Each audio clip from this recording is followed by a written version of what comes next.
తనకి చాలా వీరసింహారెడ్డిలో ఒక చిన్న అంటే రాజు గారితో నేను వర్క్ చేయలేదు. ఫస్ట్ టైం నేను చేశాను సినిమా. వీరసింహారెడ్డిలో ఒక 2 సీన్స్ చేశాడు. Extraordinary artist. నేను ఇతనితో ఇంకా ఎందుకు డైరెక్ట్ చేయలేదు ఇన్ని రోజులు అని అనుకున్నా. అంత మంచి ఆర్టిస్టు. అలాగే ఈ వేదిక మీద ఉన్న ఈశ్వర్కి, తర్వాత అలానే రాజశేఖర్ కుటుంబ సభ్యులు, అలానే ఈ మొత్తం జగన్, అలానే ప్రొడ్యూసర్ అందరికీ విషెస్ చెప్తూ, హద్దు లేదురా రాజశేఖర్, ఒకసారి ఇట్లారా, నువ్వు ఫస్ట్ టైం డైరెక్ట్ చేసినట్టు అనిపించలేదు, బాగా చేసావు. అండ్ నాకు అమ్మ రాజశేఖర్ వాళ్ళ మదరు ఫాదర్కి మీకు చెప్తున్నా, మీ అబ్బాయి సినిమా బాగా తీశాడు, కనిపిస్తుంది, మంచి సినిమా అవుతుంది. జగన్ చెప్తూ ఉన్నాడు ఇప్పుడే, వాళ్ళ అమ్మ నాన్న ఎంత కష్టపడి రాజశేఖర్ని వాళ్ళు వెనక నుంచి అంత ప్రోత్సహించారని. ఏదైనా ఒక డైరెక్టర్కి ఫస్ట్ ఫిలిం అనేది ఒక బర్త్ లాంటిది. అంటే నాకు నా ఫస్ట్ ఫిలిం డాన్స్ సీను అనేది నేను ఎప్పటికీ మర్చిపోలేను.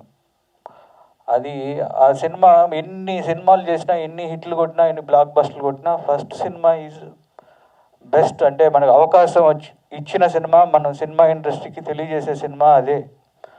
అది ఆ మూమెంట్ నాకు ఇప్పుడు రాజశేఖర్ కూడా అలాంటి మూమెంట్లోనే ఉన్నాడు. ఒక ఫస్ట్ డైరెక్టర్గా హద్దు లేదురా అని ఒక మంచి ఫ్రెండ్షిప్ మీద తీసుకున్నాడు.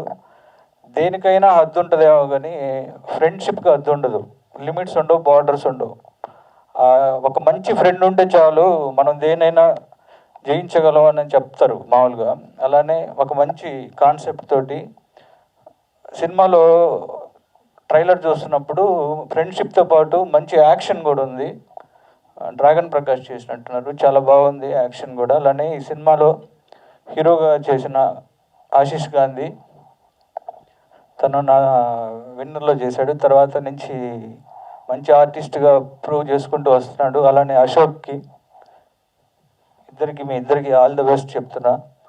అలానే వీరేష్, ప్రొడ్యూసర్ వీరేష్ ప్యాషన్ తోటి బిజినెస్ నుంచి వచ్చి ఈ సినిమాని చేయటం, ఈ సినిమా మంచి హిట్ కావాలని మనస్ఫూర్తిగా కోరుకున్నా. అలానే రాజశేఖర్, నేను బాలయ్య బాబుకి ఎంత పెద్ద ఫ్యాను, రాజశేఖర్ కూడా బాలయ్య బాబుకి అంత పెద్ద ఫ్యాన్.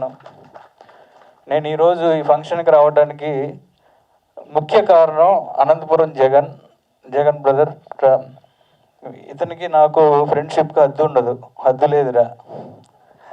అలానే వీరేష్ కానీ, తర్వాత రాజశేఖర్, తర్వాత ఈ సినిమాలో యాక్ట్ చేసిన మిగతా అందరికీ, అలానే మా జయబాలయ్య పాడుపాడిన దానికి, తర్వాత కరీముల్లాకి, రాంబాబుకి, అలానే ద బెస్ట్ చెప్తూ ఈ సినిమా మార్చి 21 రిలీజ్ అవుతుంది. ఈ సినిమాని మంచి హిట్ చేయాలని మనస్ఫూర్తిగా కోరుకుంటున్నాను. All the best.